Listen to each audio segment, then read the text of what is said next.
live music with iTunes and Coca-Cola.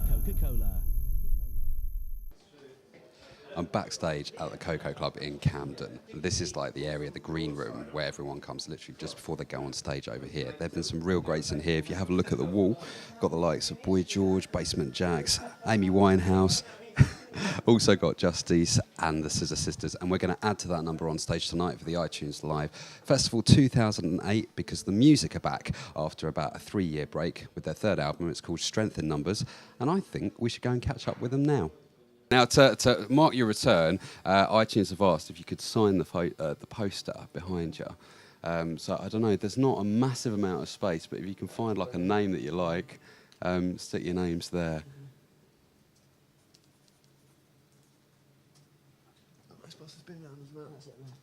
Tell us, for the last 4 years or so, not heard much from you. And then I was driving down the road, and Strength in Numbers comes on the radio on XFM, and I was like, the Music are back. And it was a very distinctive sound that you guys have. What is it that kind of brings that sound about? Yeah, I don't know, cohesion and natural influences, I assume, do you know what I mean? It's never been something that we've kind of sat down and thought about. It's always just been the way that the chemistries work between 4 musicians in a room making music. It's always kind of come out that way.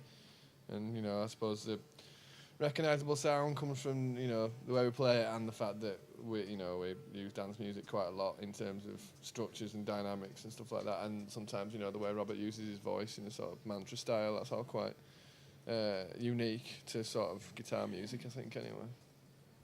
Do you like the whole sort of art and music package? Is that quite important for you as a band? I think with the way music's going nowadays, with the whole download thing, I know they try and get artwork involved, but it's something that's important to a lot of people, I think. I know young people aren't so up on it, but I guess people from our age, when we were, you know, first coming out with records, it was about a package and carrying it right through and making it feel special, making it feel memorable, you know what I mean?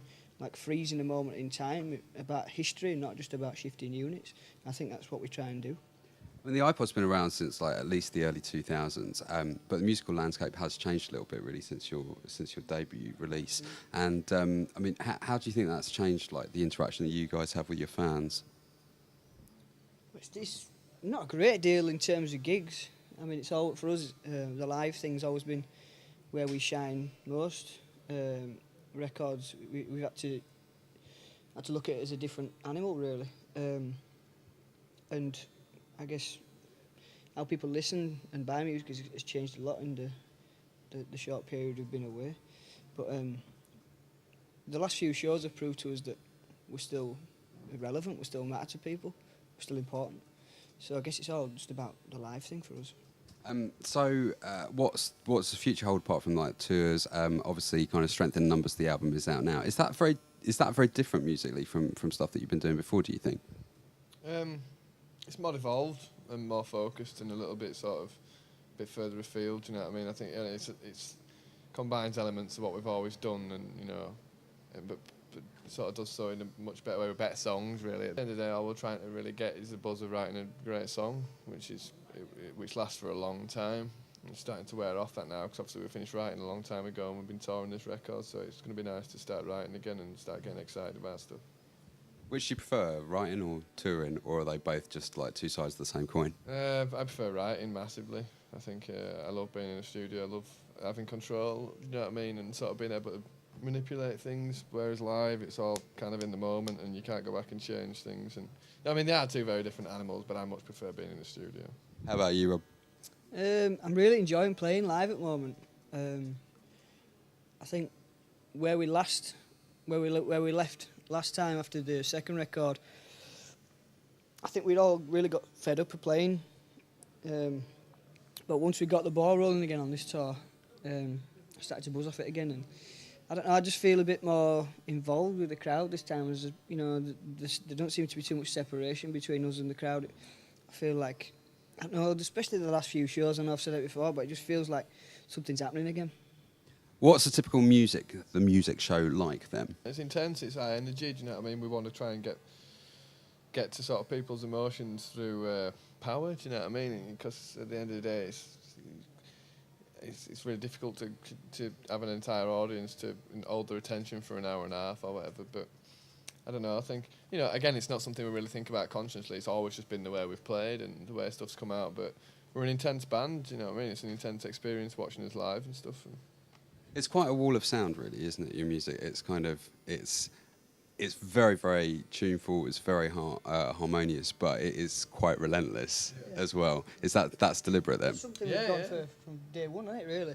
We've always, melody's always been important to us, and the music that we like and the music that we've grown up on has always, you know, had a great deal of melody to it. But then we like, you know, dance music and some harder edged rock music as well. So, I don't know, it's something that feels natural to us. It's not something, like Adam said earlier on, that we've sat down and thought about. It's just something that feels good to us.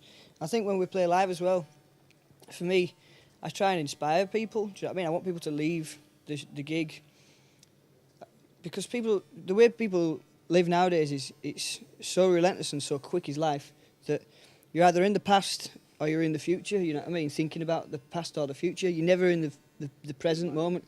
So what we try and do is, when people come to our gigs, just give them a bit of presence, you know what I mean, and make them, when they walk out them doors after sweating, you know, I want them to feel alive. That's the most important thing. That's what music used to be about, and that's what music is about to us. It's not about looking good or whatever everybody else is doing. It's about just making people feel good, bringing people together. That's pretty inspiring stuff. Looking forward to the gig tonight, guys, and all the best with the next few months. Thanks very much. Cheers. Live music with iTunes and Coca-Cola.